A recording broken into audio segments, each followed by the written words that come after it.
It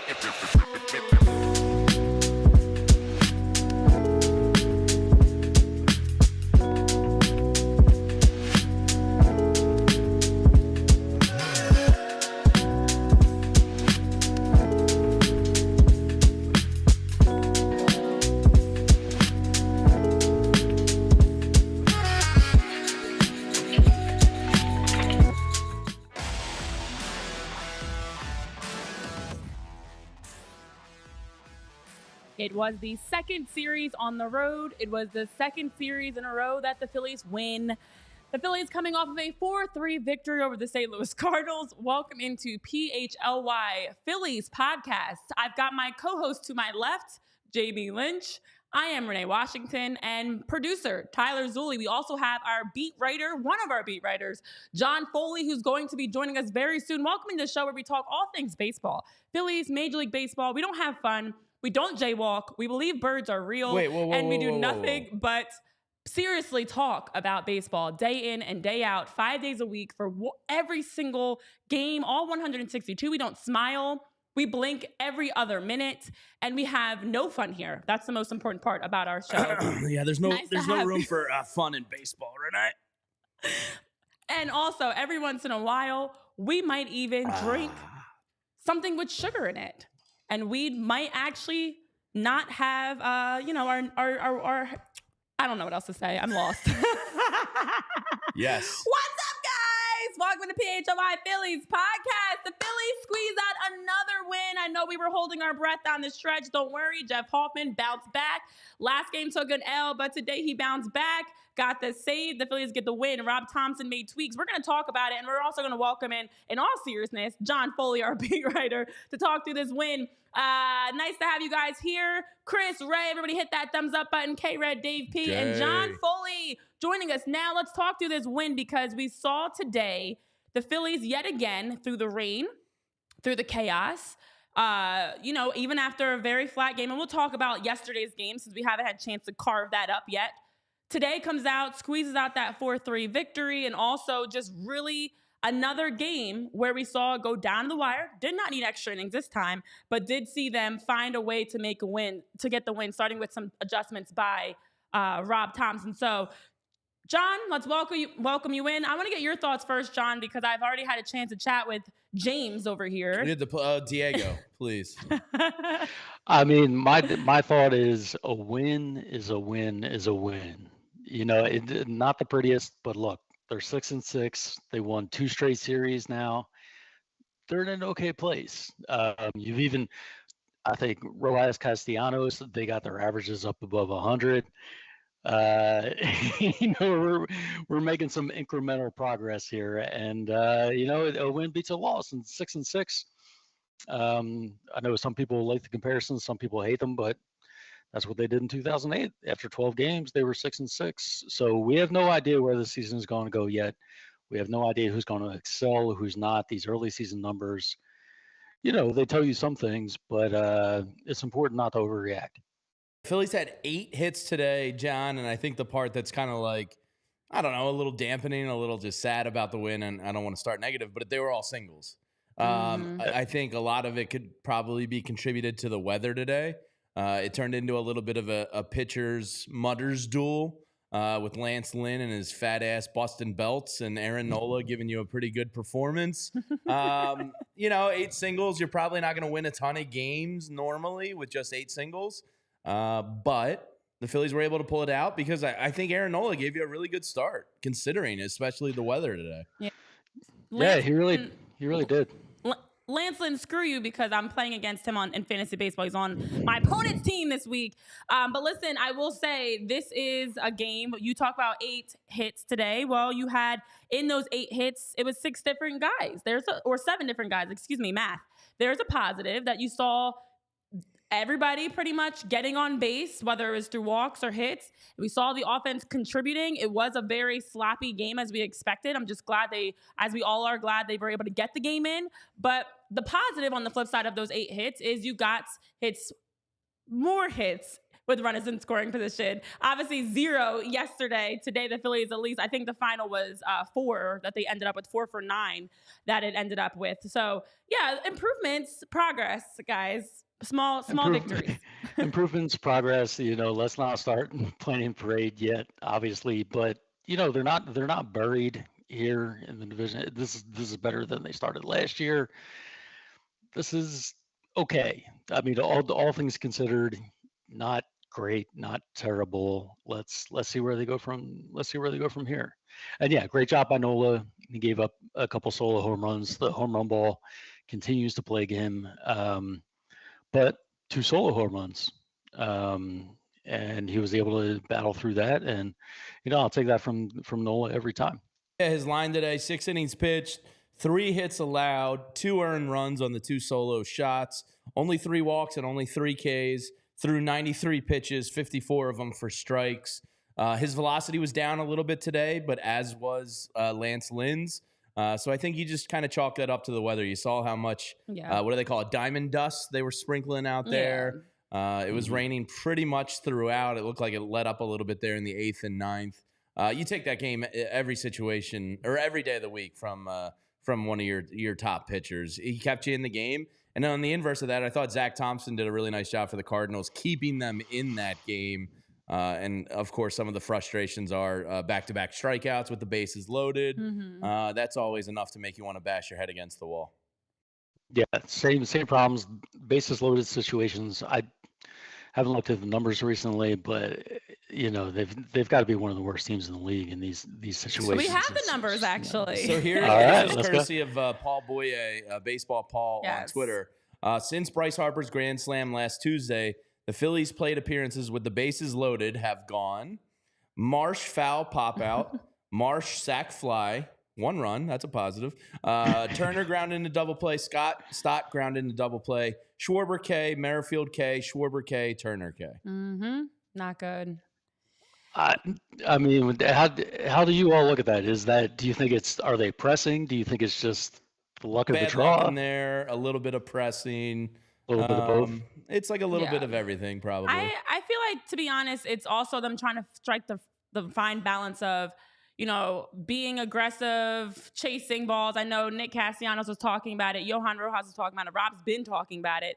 Just their philosophy this year has been to be more aggressive, and they're trying to figure out that fine balance of the two. And then, of course, someone like Nick Castellanos, as he was talking yesterday, I know the piece that came out that Todd wrote, I believe it was, mentioning how he's kind of caught overthinking now because of it. It's like, you're trying to balance. You don't want your chase rate to be bad. You want to make sure that you are, able to tweak the areas and making improvement. And yet game after game after game, you're going over. And now it's packing and weighing on you. And so for the Phillies to come into today and the rankings across Major League Baseball, where the Phillies stack not good, in Major League Baseball coming into today's game, they ranked 23rd in runs per game at 3.73, 16th in batting average at .235, 15th in on-base percentage, just hovering over 300, and 20th in slugging percentage, around 354, 27th in average exit velocity, 22nd in hard hit rate, 28th in barrel rate, 24th in expected slugging percentage. So it hasn't been a great offensive start for the team. Obviously, we've seen them grind out wins. It's been low-scoring games. It's been down to the wire. It's been games going into the either extra innings or really being decided late. But I think overall, it's for the Phillies trying to find that balance of how do we stay aggressive without continuing to just look lost at the plate. And I read Zulli's piece. It was fantastic. Great quotes from Castellanos. What I will say is, like, the idea that, oh no, we have to chase less, and now we're not able to hit for power or really get our good swings off because we're too preoccupied. I don't know if I have a lot of empathy for that. I mean, you've been a professional baseball player for how long? And we're talking about how could I possibly be expected to not chase balls out of the zone, yet still be aggressive when they throw strikes. I don't know, man. So here's where I kind of get it. Like, you're kind of asking a tiger to change its stripes in a way. And, like, if you want them to hunt a little bit more intelligently, you might lose some of that aggression. You know what I mean? Like Nick Castellanos is who he is. He's streaky hot. He's streaky cold. He's rarely in the middle. And I hate to say like he's not going to change, but he's probably not going to change. So if you put too much between his ears, I think it takes away from that natural reaction time aggressiveness where he's just thinking too much. Like I think he needs to just shut his mind off and be like kind of the bimbo home run hitter or doubles hitter that he's been in the past. Like I just think he's got to be the Tiger that's like overly aggressive, and sometimes it's going to bite him in the ass, but a lot of times it's going to do some damage. So like I kind of get where Castellanos is coming from. I actually think it also makes sense not only for Nick but for Johan. And why we've been seeing, so today's another day. You see Brandon Marsh continues to look good. Yeah. Kyle's been getting singles and looking good. But I think I don't for want guys Kyle like getting singles. I know, well, he's at least not striking out. Yeah. But for Nick and Johan, those two specifically have been in the slumps a little bit more. And as Nick was talking about, his chase rate's down, but he is more tentative at the plate. And that's Johan as well. They both have that issue because they're caught trying to find that balance of I want to be aggressive, but I want my chase rate to be down, but I want to do this and it's too much overthinking. Whereas some guys probably are able to, like a Brandon Marsh, for example. And I used to envy these types of athletes have the ability to just like in one ear, out the other. I'm going to go out there and do what I'm supposed to do. I'm going to show you I should be an everyday player. I'm going to step up and make plays, and I'll figure it out as I go. Whereas some guys are like you mentioned, overthinking it, and now I don't want Nick thinking at all. I just want him reacting. Exactly, and I think that's why we've seen him struggling. I think he gets in trouble. He shouldn't be a thinker, right? Yeah, like unloosen another button, go up there completely thoughtless, and hack away, and we'll live with it. Like I thinking do about get the scoreboard. He's thinking about his chase rate. He's thinking about being aggressive, but also being timid and stuff. It's too much. Yeah, I do think Castellanos seems to be a little bit of a see ball, hit ball kind of guy. Like, don't feed him too much. Now Rojas, I think, is a different situation. He's very early in his career. He's just getting started. They've worked to sort of overhaul his swing, work on him with chase rate. That makes a lot of sense. I think I'm with you all, and maybe you just gotta let Nick loose, leave him alone, stop talking to him and analyzing him. But yeah, hey, look, they both got their averages up into one. All right, well, it's not great, but it's better than it was. 163 Castellanos, 161 Rojas. But look, that's like 4 times where Rojas was the other day. Yeah, I mean, it's like I went to the dentist recently, and my almost 5-year-old has like, a borderline cavity, and they were like, Dad, you have to get her in the habit now of like brush her teeth until she can fully tie her shoes, because we're teaching good dental health. So I think when you're talking about Rojas there, to compare the two, like you're teaching him about good hitting. Right. You're going to have to live with those lumps in the time being. But I think what you've seen the last 2 days, hopefully, is a little bit of a corner. Now, Rojas fought one off today. Pretty good at bat. Saw, I want to say 6 or 7 pitches in that at bat. Fought off that little blooper to center field.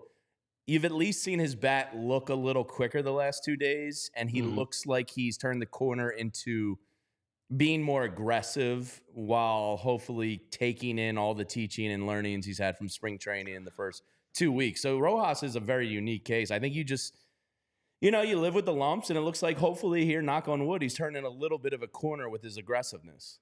Yeah, that's the decision they made. I mean, if you're going to, it was either start him in AAA or start him in the majors. And if you start him in the majors, you can't panic after 10 games and send him back down. So, yeah, you got to take those lumps. And, he's not going to learn to hit major league pitching in AAA. And it seems like he's getting there a little bit. Was he yesterday that he had maybe his 2 hardest hit balls of the season? Better now. It's April. If you can live with his offense for a while, and the players, the veterans in the lineup that should really be contribute. You can live with Rojas struggling a bit now, and hopefully you have him in a good place down the stretch and in the postseason. I mean, coming into this series, you had for Johan Rojas, he had just 1 hit in the series against the Reds, 0 hits in the series against the Nationals. And then obviously we saw him with 3 hits game 1 with the RBI. And then yesterday was not good for anybody. And then today, at least, got you a hit, as you mentioned, was able to fight one out. And for Johan to have these opportunities that we at least can see, it's very small steps, but it is progress. And that's all you really can ask for. Like you mentioned with your analogy about, teaching your kids. We all know it doesn't happen overnight where suddenly it's just going to click. But what will happen is if you can continue to see the progression, then all of a sudden you're going to look back and say like, oh, wait a minute. He's able to get you doubles, maybe not just singles. He's able to keep innings alive. He's giving you a good at bat. So overall, the offensive production for the team as a whole has been so up and down. But also, I don't like excuses. We also had tons of weather issues, delays in the game. You're having to stop and you're having to fix the field. And, we know athletes, especially baseball players, are such creatures of habit that when you have these major early season curveballs that are just thrown in there, pun intended, it can screw you up at the end of the day. And so I feel like you take all this kind of with a grain of salt in that at least you can see some data, some numbers that are improving. And overall, even from yesterday to today, 0 runners in scoring position, 4 for 10 today. Okay, you'd like them to be over 500, not 4 for 10, but it was 4.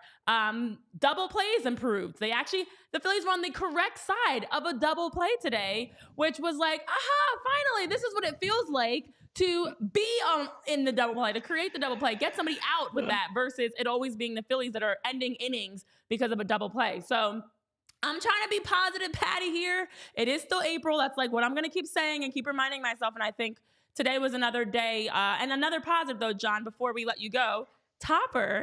Rob Thomson tweaked the lineup and made a minor move. And if, for everybody that complains, he never makes adjustment, he never changes anything. Today, Rob Thomson made a tweak. And so to see him adjusted, we still had Kyle, Trey, and Bryce and JT with Alec sitting there right after JT and Brandon Marsh moving into that 6th spot. Then Nick, Bryson, and Yoro. Minor move.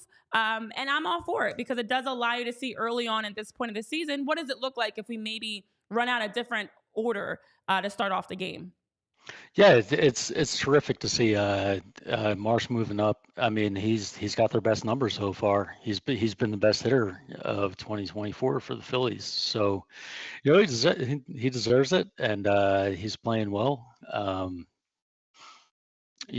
yeah, it's great to see that flexibility from Thomson, that maybe he's willing to shake things up a little bit more than he has in previous years, where it was just sort of Castellanos is hitting in this place and it's not going to move, that kind of thing. So, back to our theme from early on, incremental progress.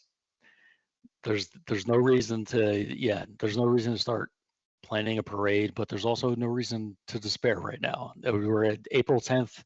It is not hitting season just yet. Official date of hitting season? Is there a weather mark? Like what is hitting season exactly? Is it just when the bats light up, warm up? Is that the official marker here? I think that might be once they start hitting. That's hitting season. But no, I think give it to Memorial Day. How do we expedite this process too? I mean, the warmer weather will roll in. These, whatever's going on. It's kind of weird baseball in this weather. So again, like you said, Renee, not trying to make excuses. These are professionals, but at the same time, you can sort of see why things might be a little off. All right, John. So I'm going to give you a line here. I'm going to give you 4 games that Rob Thomson keeps the lineup he trotted out today with Marsh in the 5-hole, and then, Bowman stop moving down incrementally. Over under 4 games that we see this lineup before it goes back to what it was. I'm probably gonna say under, to be honest, just because I don't know. It's really hard to tell where Thomson stands with Marsh. It's sort of cryptic, right? It's like he's an everyday player, or he's getting to be an everyday player. We trust him against lefties. Of course, we trust him against lefties. He's terrific. And then there's a lefty starter, and all of a sudden he's out of the lineup. So I think Yeah, I think I have to go under, but I hope I'm wrong. Yeah, a couple. Matt Deckard in the chat says under. Dave P says over. If I had to place my wager, I'd go under as well. But we'll see. It was an interesting move today, and it helped win you the game. So Rob Thomson gets a bouquet of roses thrown at his feet for today's performance. Yeah, hopefully it's over, but you never know with Rob. I do feel like everything with Brandon Marsh is an interesting situation. He should be an everyday player. He's showing that, and as long as he just continues being consistent, he definitely should lock in as an everyday player. But John, we appreciate your work and all the great things that you're doing, your phenomenal articles you're writing. I know you also did remind people, since we just had an eclipse this past week or so, we've had, I don't know if I'm allowed to talk about the eclipse, but we had a solar eclipse. We had an earthquake. We had, we've had flooding. It's a lot going on. But as you reminded us on Twitter, last time we had solar eclipses, good things happened in Philly sports. Now, I know people might not be able to handle this information you're about to share with them. But before I let you go, can you remind the people what you tweeted about? Because it's time to get a little irrational. Absolutely. Let's get irrational.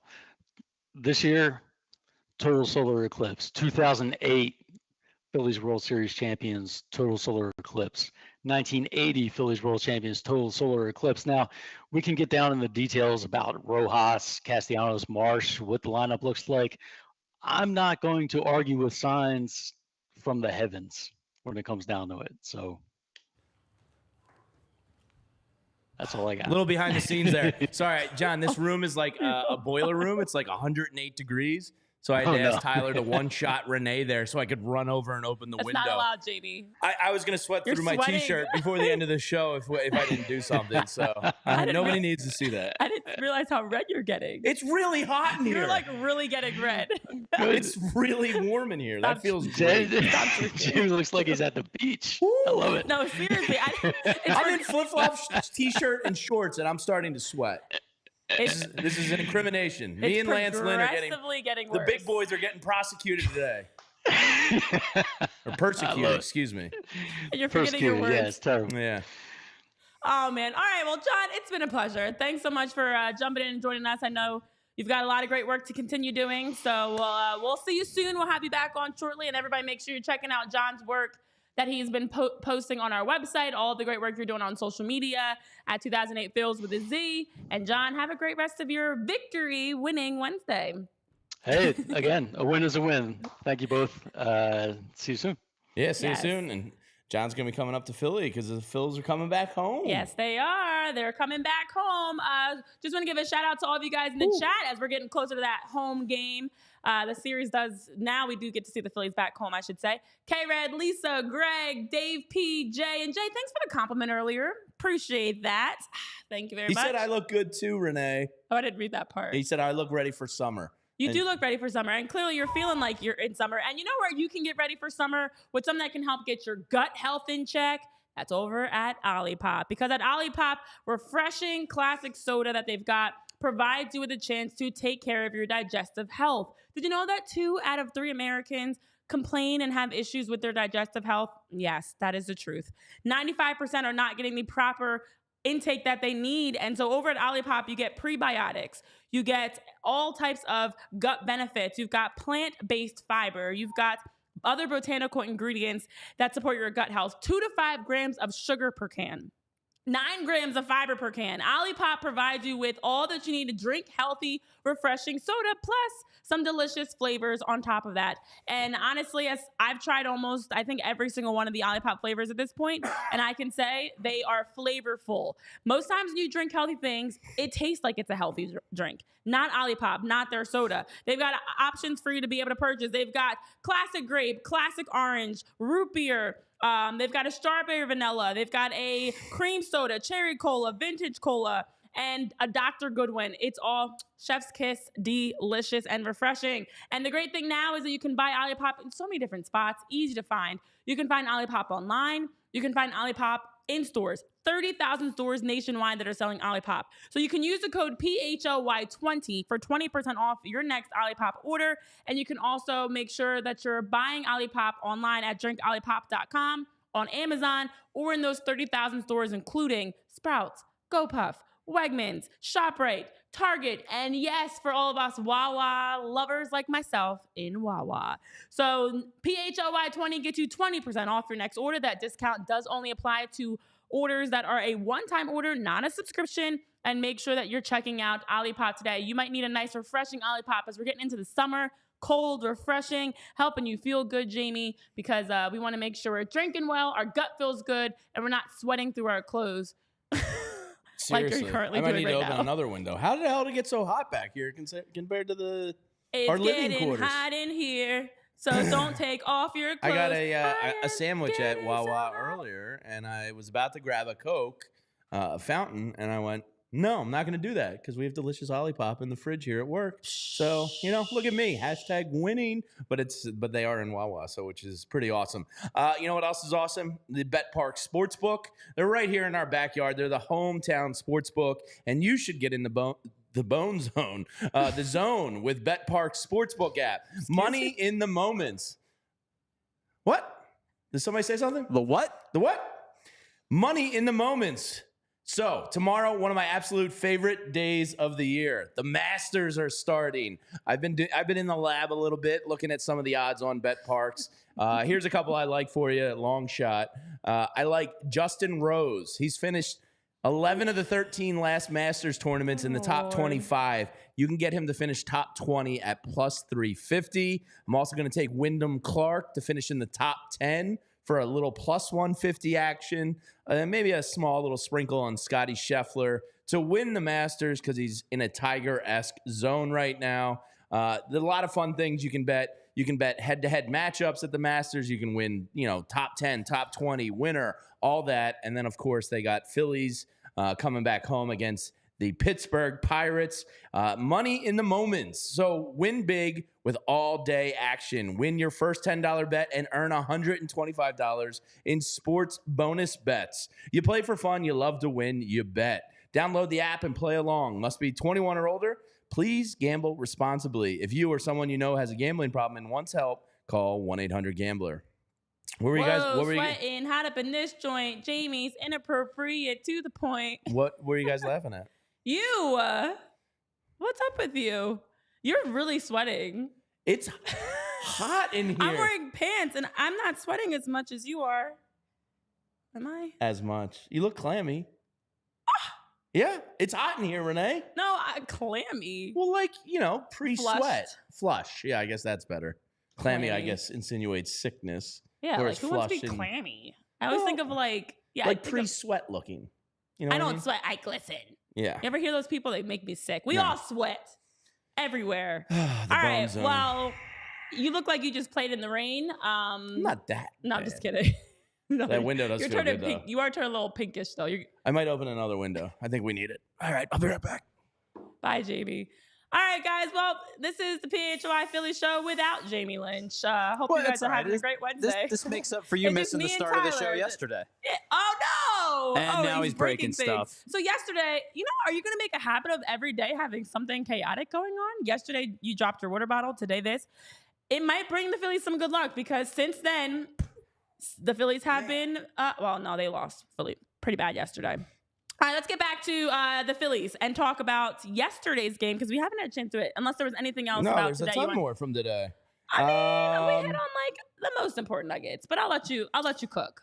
What else did you want to add? I took notes throughout the game. Victor Scott II. Let's talk about him. I mean, Poor guy. My man had a rough Whoa. day. You ever have those days you wish you can go home and go to bed and try all over again because maybe you put your clothes on backwards or you fall and poop?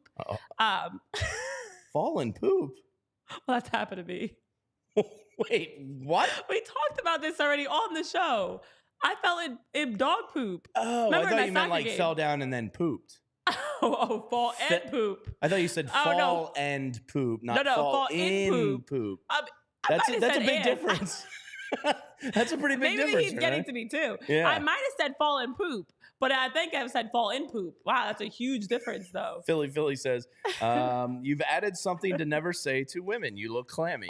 Yes. I meant flush. Yeah. If you guys understand what I have to put up with around here with these guys, you guys are like, I have an actual brother, but I feel like you're also like my brothers. The things that these guys say that I'm stuck with hearing, I didn't even take you claiming as a bad thing. I just took it as a classic Jamie thing. But Victor Is the Scott, heat on in here? What is going on? you're having hot flashes. I think I'm hitting menopause. Hey, don't joke about menopause. I can't. It's a self-deprecating joke. I'm allowed to do that. Called myself a woman. No, menopause is not a funny thing to joke about. It's serious. It's a struggling time for women. Okay. It's existed since women existed. What are you talking about? A time? Eve. It's not going anywhere. Man, I am starting to sweat now too, actually. It's your fault. So Victor Scott II, not a good day. I love the fact that he threw his hat down. It was like he was in the moment, I used to clap when I messed up. Like, we all have our thing that we do when we mess up. And then My bad. I was my bad. My bad. Classic. But I feel like him throwing his hat down mid-play, mid-dive was his way of like, nah, I messed up. Sir Anthony also messed up. He's been 98 mile an hour fastballs right down the middle to Nolan Arenado. Probably not something Sir Anthony should be messing with. No. Now Orion, I think, is joining Saturday, not tomorrow, because I think they wanted him to get 2 and 3 day performances down in Lehigh before he came up. So I believe Saturday he's going to be joining the club. Sir Anthony, I saw John Sequella either in our Discord or on Twitter earlier mention this, and I completely agree with him. At times he's looked good, like intermittently, like certain pitches. And then other times he's leaving fat meatballs over the plate where, look, when he first came up, 98, 99 looked a lot more intimidating. Now his 98, 99, when you have Jordan Hicks throwing, 102s out there on the regular, doesn't look as intimidating. And hitters is kind of caught up to him a little bit. So Sir Anthony, I don't want to hit full panic mode on yet, but he's looked bad more often than he's looked good, and it's been a weird year because occasionally he does look like he's going to turn the corner and snap out of it, and then occasionally he throws 98 right down the middle to Nolan Arenado in a pitcher's count, and you go, that's not good. So Sir Anthony is definitely on the concern watch list. Yeah. But Orion should help alleviate some of those high leverage appearances for him because it's clear Jose and Hoffman are his alternating closer types. And then if Orion can be that 7th, 8th inning high leverage guy and you can bump Sir Anthony down to 6th inning spot righty situation, it improves the bullpen. But then again, you're relying on Orion to be in a very important role for this team. And we don't know what we're getting with this kid.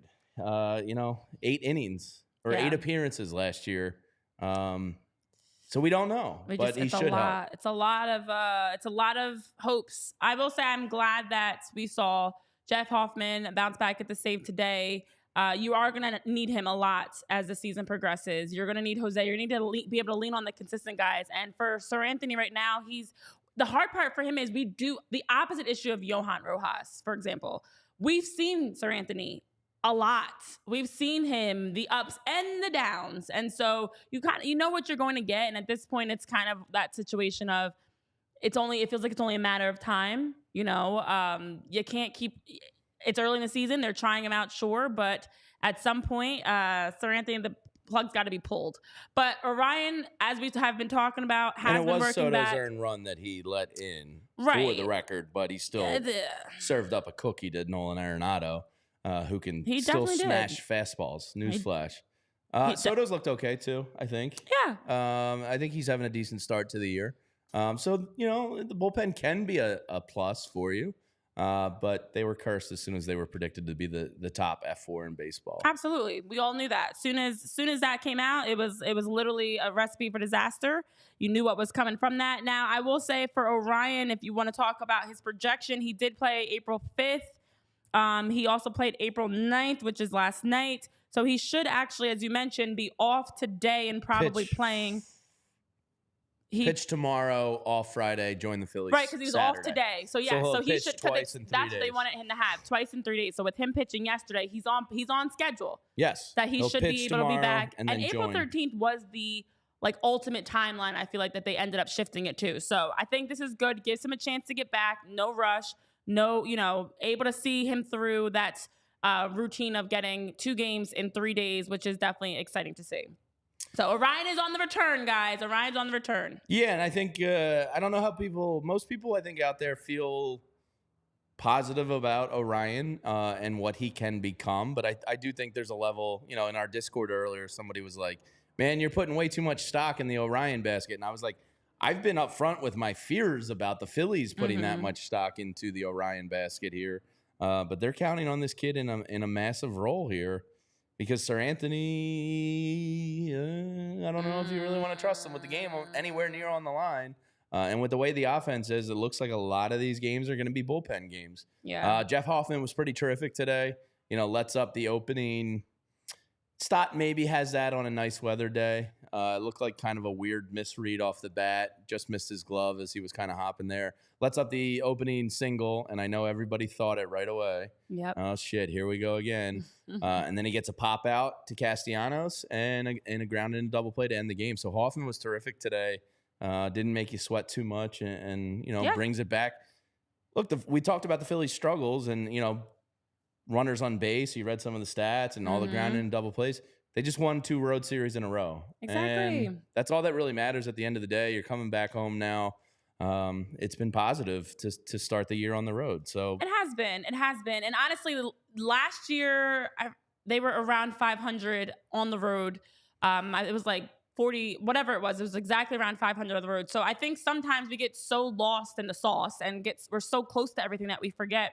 It's not easy to win series. It's not easy to win games, and definitely on the road at that. So they've been around a 500 team on the road. And you look at the last 2 series, you walk away 2-1 with both, and also still ahead of the curve on their mark of when they hit 500, still ahead of the curve on their mark of even just wins in general compared to last season. So it might not feel like it's a better start, but it is.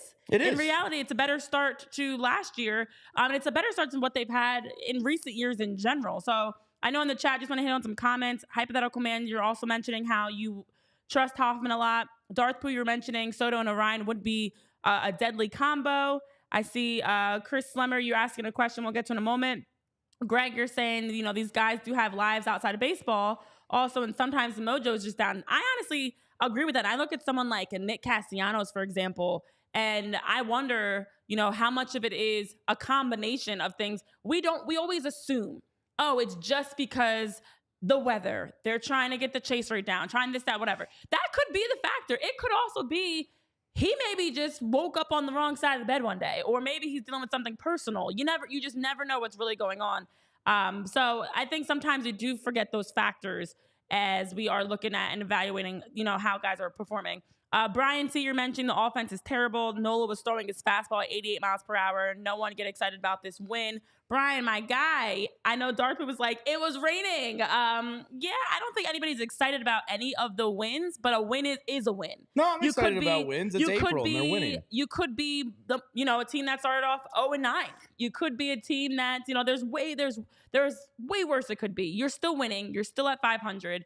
And winning at this level is not easy. And it's definitely not easy when you do look at the fact that it's been torrentially downpouring almost every game. Yeah, I wouldn't read too much into Nola's velocity today. It was a crappy day down there. You saw the field workers working on the diamond nonstop. Tyler pointed it out early when we were watching the game. He was like, I think Nola's having a weird foot placement issue, or at least a concern when it's that wet out. It probably gets in your head a little bit of looking at your foot, making sure you're landing in a right spot, like that type of stuff. Tyler, you pitched. Yeah, Renee, you were talking earlier about baseball players being creatures of habit, but it even comes. This isn't even a creature of habit thing. This is more along the lines of a continuity thing when you're pitching, and when your landing spot is soft, or there's a hole in the mound, or it's just not what you're used to, it does mess with you a little bit. Now, I think Lance Lynn had the same problems. I think early in the game, both guys had issues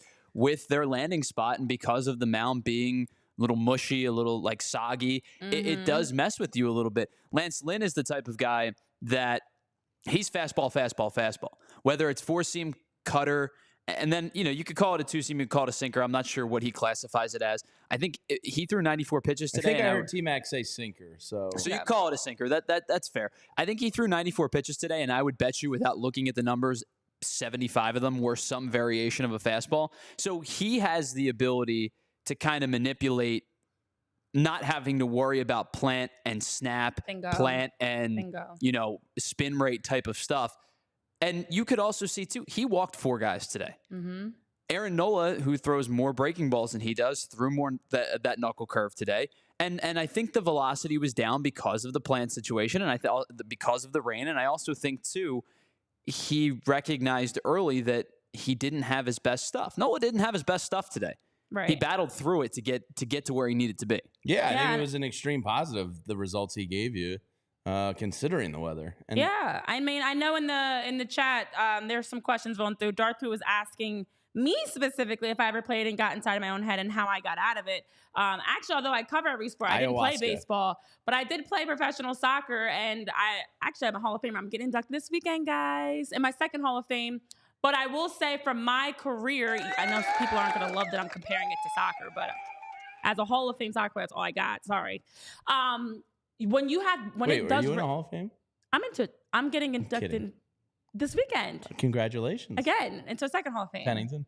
No, my county, actually, Mercer County Hall of Fame. Oh. Yeah, on top of my college. Who's the most famous person in the Mercer County Hall of Fame? Do you know? Oh, I don't know. All right, I'm going to look that up while you continue your point. It's not me. So what I have learned and what people also fail to realize is when it does, playing, because I would play in snow, hail, rain, doesn't matter. Exactly as you're mentioning, Tyler, your shoes are wet, your socks are wet, your clothes are wet, you're sliding, you can't plant the same way, you're not diving the same way, you're not, in my case, tackling or shooting the same way. And you also can't even see a lot of times when it's raining. Like when you're running around and you've got rain dripping down your face, or your hat in this case, or whatever is wet, it does drastically change how you play. And thank you guys for the congrats.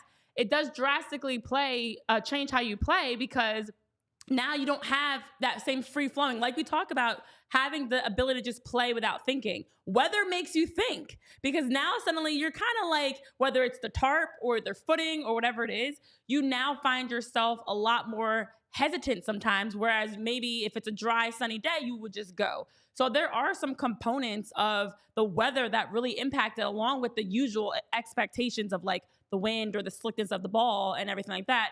It actually does change how, as an athlete, you approach the game. And then another question that's going in before we get into our next read, Jamie, you're going in with Jimmy King. Mm-hmm. Yeah. He's not Fab Five Jimmy King, is he? He's not from Jersey. I'm reading this list. It's Renee Washington, Jim Turp, Jimmy King, Dave Pesquito, Colleen Williams, and the Hopewell Valley girls, 82-83 state champs, and the Steinert girls, 88 state champs, and the Steinert boys, 88 state champs. Mm-hmm. There you go. There's the class of 2024. So Mercer County Hall of Famer. By the way, guys, for those numbers, the Lance Lynn numbers, he did throw 94 pitches. You guys want to take a guess at how many fastball variations he threw today? 94 pitches. I'll say 75. I was going to go a little like 63. Go the other way. 82. Nuts. He threw 11 non-fastball variation So pitches. 81. Okay. 83 pitches, 44 seams, 26 cutters, 17 sinkers. Oh, wow. I mean, and that's the book on Lance Lynn. You know what you're getting. He's going to challenge you. So chances are he busted his belt on a fastball. More likely than not, yeah. Like, he's going to challenge you, and he doesn't throw hard like he did when he was back with the White Sox, but he's kind of developed a little bit. I think I'm not a big Lance Lynn guy, and I think that the variation almost like it leads to like Bartolo Colon throwing too many fastball variations. But Bartolo Colon had better movement especially on his two-seam than Lance Lynn had on his cutter. But the cutter was good today. Again, he got 13 swings, 5 whiffs. I think that puts him up at like 20-some-odd whiffs through his first 3 starts after today on the cutter alone. You know, you got to give him a little bit of credit for battling out and pitching in the same conditions that Nola did. But you kind of know what the book is on Lance Lynn when you're going to face him. Greg MC in the chat, before I tell you about Cold Delicious Miller Lite, that's my friend right to my right. Greg MC says, Nola is 2-1 and Wheeler is 0-2 with a 1.89 ERA and 0.89 WHIP. Baseball is weird. Yes, baseball is weird. But you know what's not weird? And it's always consistent since 1975. That's my friend, right here at Miller Lite. And it was such a great Phillies win today. I went, let me get a cold, delicious taste of that Miller Lite. Because since 1975, they're the beer drinkers' light beer. Why? Because things are simple, and it tastes like a beer should taste. The beer drinkers' light beer, the original, the best, the GOAT. Since 1975, it has all of the taste you want and less of the stuff you don't. And it's great. Whether you're watching a game in person or with family and friends in a backyard, in a living room, Miller Lite is great to have when you got company over. Miller Lite keeps it simple. Undebatable quality, great taste, and only 96 calories. And when you're sitting on set, just sweating profusely, that cold Miller Lite tastes like the nectar of the gods because it's cold and delicious, and I'm very, very hot in here. And it's the beer that strips away everything you don't need. Give me my Miller Lite back. A light beer that tastes like beer, less filling and only 96 calories. The original light beer since 1975. And times change, but you can always enjoy the great taste of Miller Lite. And it tastes like Miller time. Get Miller Lite delivered right to your door by visiting MillerLite.com/PHLY-Phils, or you can find it pretty much anywhere that sells beer. Celebrate responsibly. Miller Brewing Company, Milwaukee, Wisconsin, 96 calories per 12 ounces. Guys, we are very close here at PHLY, but we're not that close. I did not drink Jamie's beer. I actually was using it to cool off my forehead, so I might have some sweat on there, actually. Oh, thank you. You're welcome. But, you do look clammy. We're clammy here at PHLY. At least I'm not stumbling over my words. I'm cutting you off. Sweat. This is my first beer. I know. That's what makes it even better. But here at PHLY, we are close because we've got a lot of great things. We spent a lot of time together, to be honest. Still it's like really hot in here. It's like a second family. And you guys can actually spend a lot of time with us, too. We love that you guys join us live on the show each and every day. We love that you also tune in if you miss it live and watch it back on YouTube, listen back on podcast platforms. We always get tagged in tweets or messages from people that are listening in their car, listening while they're grilling outside, enjoying the beautiful weather. Plus, you, of course, can read the articles that are coming out each and every day from whether it's John Foley or, looking across our company, following the Flyers. Jim Salisbury. Following the Sixers. Following the. Now, I can't speak words because I'm copying. I'm making fun of Jamie and Karma's getting me. We've got articles, and we've always got new people that are joining the squad because the talent pool here is going even bigger. Jamie, who we got? Jim Salisbury. Was that Jim? Jim Salisbury. Was that Jim? Yes. Contributor. Jim Salisbury is going to be contributing to our Phillies coverage. One of the best to ever do it. He's a fantastic journalist. And we've got a great group of journalists and media personalities here as well. So it's nice to have you guys be a part of that. You can be a diehard. As a diehard, you get, I know a number of you in the chat already are, you get discounts. You get on all of our events, you get discounts. You get updates on things we're doing, watch parties and games opportunities and tailgating and whatever ticket giveaways that we have. Plus, you get a chance to chat with us in the Discord and even fun things like our fantasy baseball league, which I haven't mentioned yet because I'm losing this week, and that's why I haven't talked about it. But I can be a big girl and say I'm losing. That's all you want to say. So become a diehard, join all the fun. Make sure you're subscribed, following, tuning in, because the best is only yet to come. I know everybody's still trying to figure us out, but we're not even done yet. We're not even cooking. We're still like marinating the steak. We didn't even put that bad boy on the grill yet. We didn't roast it up, grill that bad boy. It's a sirloin that we're cooking here, not a microwave TV dinner. No. We're doing ribeyes. We're going filet mignon. We're going ribeyes. Ribeyes. What else? Ribeyes is the best. That's it. It's over. Okay, that's it. We're going medium nice well. Fatty marbling in there. Yeah, it takes time to do all that seasoning and So this is a really weird promo for PHLY. I know, but now I'm getting kind of hungry. It's because you're sweating. It's 108 degrees in here. Heat does do weird things to you. Yeah. Like, you ever see people Verbal that are diarrhea. like hot? It's worse than when you're cold, because when you're cold, you're just miserably shivering. When you're hot and sweating and now your clothes are sticking to you and you're just... My wife and girls will tell you when I become... I need to become like the big guy with the towel over his shoulder in the summer. Oh, no. Like, I'm at that point because I become a miserable grump when I'm sweating outside. Real short-tempered, just get grumpy quick. I hate sweating, and I was sweating in here. So, Lisa's marinating steaks right now. There you go. I love it. Salisbury steaks. I Chris love Slemmer? Salisbury steaks. Yes. They're so good. Oh my gosh. Now that we're all nice and hungry because it's almost dinner time. Really excited that we are really excited for Jim Salisbury is going to be joining us as a contributor. Yeah. Helping John. John's going to be doing the daily beat. Jim will be doing whatever Jim wants to do because he's one of the best at it. But he will be joining the show once a week. He'll be probably writing about a story a week for us here at allphly.com. So we're so pumped to have Jim joining us for what should be a great season. I know it seems like it's kind of shitty right now, but I do think this is... Look, other teams start hot. The Yankees are hot. The Braves are hot. They look like they're still on pace to be one of the greatest offenses ever. I don't care about the regular season. Certain teams just start hot. The Phillies don't, for whatever reason, whether it's the players on the roster, whether it's the approach they're taught in spring training, whether it's they don't practice enough fundamentals, which I don't think is true in spring training. For whatever reason, they come out of the gate usually cold, usually stupid, and usually kind of sputtering. And that's just April Phillies baseball. I don't know how to explain it other than they just start kind of bad. And lately they've ended pretty good. So, I think we're in for another one of those after the first month. Not first month, 3 weeks. Anybody that gets caught up on, one or two early weeks of any sport, you don't really understand sports ultimately. Championships aren't won in the early parts of the season. You're building towards a championship in the early parts of the season. When you look, we just had March Madness. You look at UConn, you look at South Carolina, who won for the men and women. It took them all year continuously, refining things and going back to the drawing board and tweaking things. I always use the comparison for the Philadelphia Union just because I feel like them and the Phillies are so in their schedule. There's so many similarities in how the teams are in their respective leagues.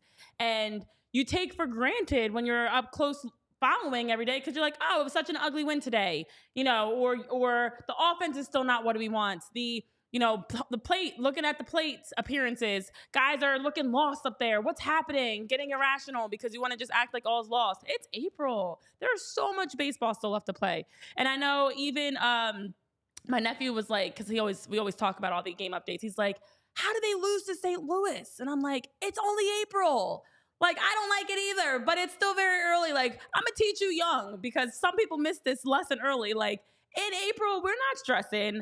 I'd be stressing if there were other things to stress over that, to me, would be really bad. If you don't have bullpen arms at all or whatever. There's things that aren't fixable in sports. This right now is fixable. We've got the trade deadline. You've got Orion coming back. We're not going to be. Darth Pooh says 6-6 ain't sputtering. I mean sputtering in terms of stupid base running mistakes. Right. Castellanos not getting to third last night. Marsh not hitting the cutoff. Literally at 500. They're just playing.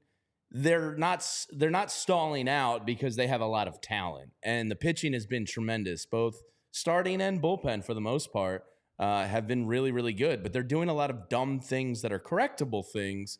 But that's what I mean by sputtering. It's those early season blunders of trying to. You also have to get into regular season shape. You don't start the season off in mid-season form. It takes you time to get there. That's why we always say there's spring training and then there's preseason. The start of the season, you're still warming up. You're still getting going.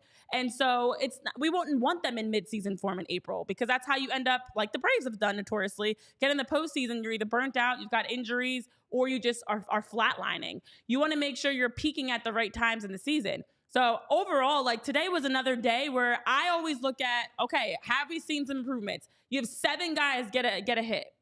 Okay, that's improvement. It's not great. It's a lot of singles. It's ugly at times, but it's an improvement. Like Lisa said, there's no asterisks in wins. So before we talk about and move along here, anything else you guys want to hit on about today's game? Chris Slemmer had a question in the chat when Orion comes up. Yes. Who's going to get sent down?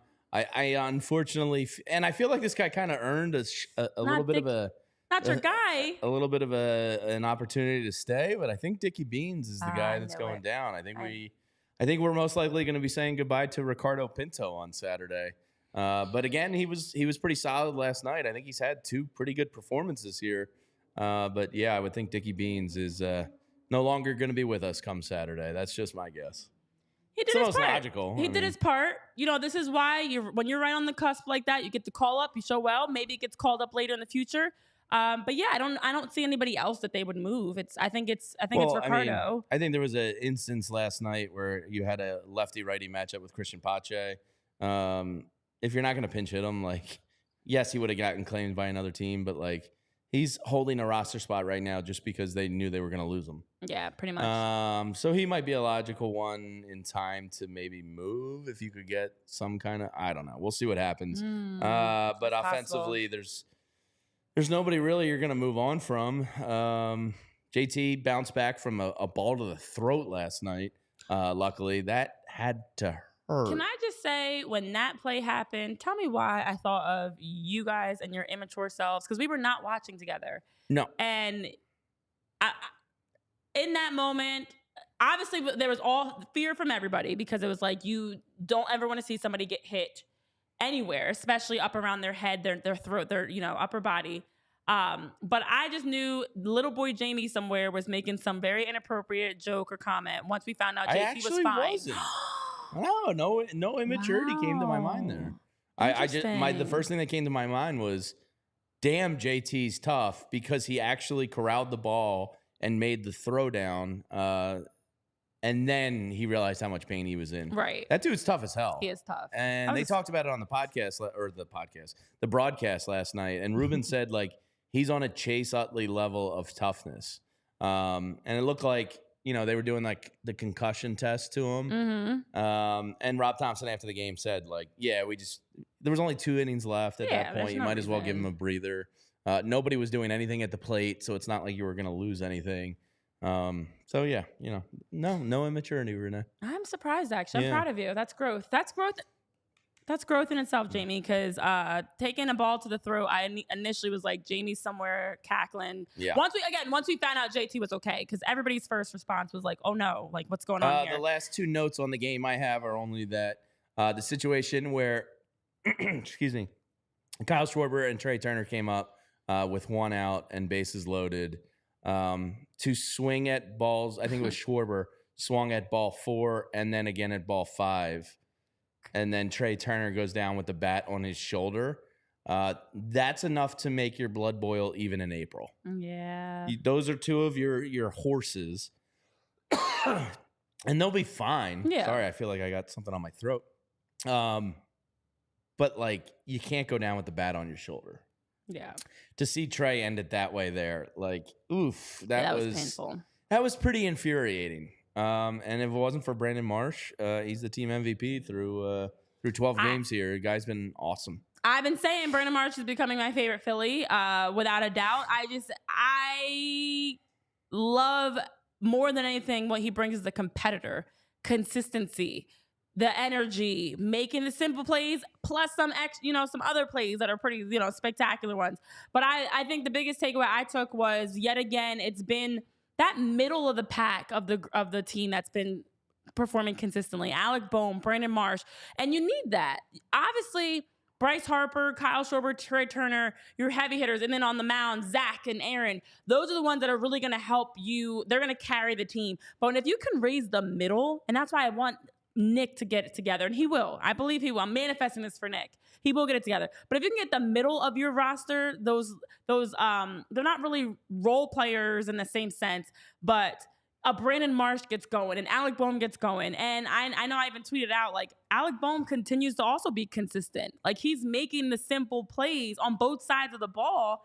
And that's where you really can, as we talk about them being 6-6, there's all this question marks, but that's where I get kind of excited and optimistic, because now what happens when Bryce, Trey, and Kyle are hitting better, when the bats do get hot, when Nick gets out of his slump, if you have more production from JT, Alec, Brandon consistently, that's a scary thing. And then the Yoros and Christian Paches and those true, like, reserve pieces and those edges guys can fill in where necessary. That, to me, is what makes a top team. So that was a positive I took away, because I'm just watching and see how they're consistently contributing, consistently giving you at bats, scoring runs, helping you be able to win games. And that's what it's been. It's been those middle of the roster guys. Bryson Stott's giving us something. How about the moment Bryson Stott had late in the game? Oh, by the way, When, the Albert Einstein IQ award of the game goes to Bryson Stott. And it's not even a baseball.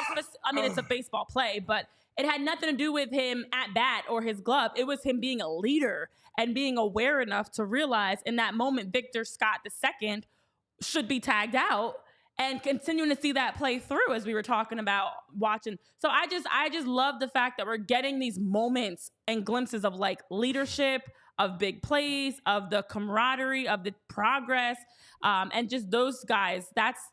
Keep an eye on them. That's a difference maker. Linda in the chat. Yes, last night was an inexcusable mistake by Brandon Marsh not hitting the cutoff man there, which tacked on a third run to Zach Wheeler. Should have never happened. But long story short, it wouldn't have mattered because the Phillies bats absolutely sucked last night. You're not going to win any games. Here's my hot take. You're not going to win any games by scoring 0 runs. Oh. Yeah, that's a fact. Oh. So 2 runs, 3 runs. Bold claim, Jamie. Yeah, it didn't really matter last night, but Brandon Marsh did screw up. He is human, but otherwise having I don't even mind tremendous year. I don't even mind those types of screw-ups when you are playing well because no. Those are little league screw-ups. Yeah, it's like you're going to have... No, I do mind those screw-ups. No, I mean, I don't like them, but I'm saying like... That's dumb baseball. It is dumb baseball, but I'm saying you're going to make a mistake somewhere. It's early. You get these... Again, get the blunders out now. Those like lapses of not, you're... All right, one negative observation here. No. Is there a more candy-assed arm outfield in Major League Baseball than ours? And I ask that in seriousness. They don't have a particularly good... There's not one good arm in the outfield. Arm strength defense out in the outfield, no. There's not one. It's kind of amazing. I mean, Rojas makes up for with his glove what he doesn't have with an arm.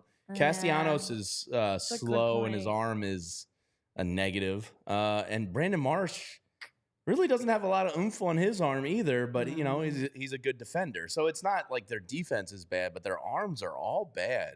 Is there an arm evaluation tool on Baseball Savant? Sure is. Of course there is. Hey, bot, can you dive into Why would there not be? But they honestly might have the worst collection of arms of any outfield in baseball. That actually is a really good Nick point. Castellanos' average throw last season, it's not ready for this year yet, but average throw last year was 83.5, which is over 7 miles an hour slower than the average right fielder in 2023. Okay, 1 for 1. Check. Johan Rojas probably didn't qualify, I would imagine. And then Brandon Marsh might. Brandon Marsh is at 88, which, if you want to play him in left, is above league average if you were going to play him in center, which is where he played about half a year. More than half the year was 89.4, so just about league average. Brandon Marsh has about a league average arm in terms of average throw. Nick Castellanos. And the thing is, too, like, generally speaking, your right fielder has the best arm. So there could be a worse outfield arm group out there, but probably not. So if your best is league average, Johan Rojas actually qualified at 92, but it didn't qualify, but at 92 miles an hour, which was good for. This is surprising. Good for 23rd in the league last year. Kind of surprising. The other two significantly less. Brandon Marsh is 83rd, and Castellanos is way down. So basically, we're throwing a party on any outfield 184 this year. Right. You know who was above Nick Castellanos last year? Jake Cave. Oh, by the way, have you seen Jake Cave's numbers with the Rockies? He's actually doing pretty well. It's really unfair of him. Oh my! Well, it's the Rockies. Yeah, I'm surprised that Johan Rojas made. You know what? That may be. Oh, you know what? That was hardest throw. Jake Cave has a better WAR right now than Nick Castellanos and Alec Boehm. Put that in your pipe and smoke it, Tyler. What? He couldn't say it to me. He had to say it to you. What? Yeah, Jake Cave. Deal with it. I don't. What? Don't worry about it. We're hot and delusional. I know that saying. You don't remember that? Put that in your pipe and smoke it. So He's moving anyway, on. yeah. Johan Rojas actually has a much better arm MLB savant numerically you got him than what we've nerding out for sure. been led to believe. Okay. All right, so I may be wrong, but Numerically speaking, it's still a pretty bad collection of outfield arms. From the eye test, I'll say. Mm-hmm. I guess Rojas is slightly better than I give him credit for. I guess so. All right. Well, let's move along, shall we? Because I know we're just, we're rolling through here. It's been we're over an hour in already. Oh, then let's get the hell out of here. Yeah, let's move along. So yeah, lots to take away from today. Lots to take away from this series in general. Glad the Phillies were able to get through the series and officially get another series victory, beating the Cardinals down in baseball heaven. Because now they get to return back home, which and is great. It's going to rain tomorrow night. It is going to rain tomorrow night. The Phillies are hosting the Pirates. The series does start off tomorrow. 6:40 start as of now. It is supposed to rain because naturally every time we have a post-game show, it's raining. We do have a post-game show scheduled for tomorrow night. Depending on what happens with the game, we'll determine if we're doing a post-game show or just a regular evening show. But as of now, we're doing a post-game show. That game 6:40 kicks off the start of the series against the Pirates. So back home for the Phillies, which is also great, to be able to have a little home stretch here. And the stretch of a lot of games, 26 games within 27 days continues. They'll be back-to-back Pirates, then the Rockies. So more to look forward to for the Phillies. And so that will do it for us here at PHLY Phillies Podcast. Hopefully you guys have a great rest of your Wednesday. Enjoy dinner. Go have a steak. Go have a nice sirloin. Go have a nice, maybe get some filet mignon, whatever it is. Enjoy your dinner. Enjoy the rest of your day. We'll see you back here tomorrow for a post-game show in the evening. Hot, by the way. Huh? Pirates are hot. Pirates are hot, actually. 9-3 to start the year. They have one of the best. Yeah, they have one of the best starts to the year. Yeah, and away from home, they're 6-1. And I remember reading it's like their best start to the season in a very long time. Yeah, I mean they have a couple good players. They do. So it should be it'll be another good series for the Phillies, another good test, early season April test that we'll get to talk about and follow through.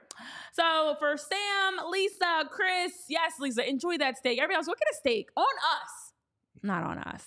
Yeah, I was going to say, you footing on that bill? us verbally, not financially. Okay. Hypothetical Man, Slim, everybody have a great rest of your day. We'll see you back here for a post-game show. Hasta mañana, amigos. Bye. We all silly like the mayor.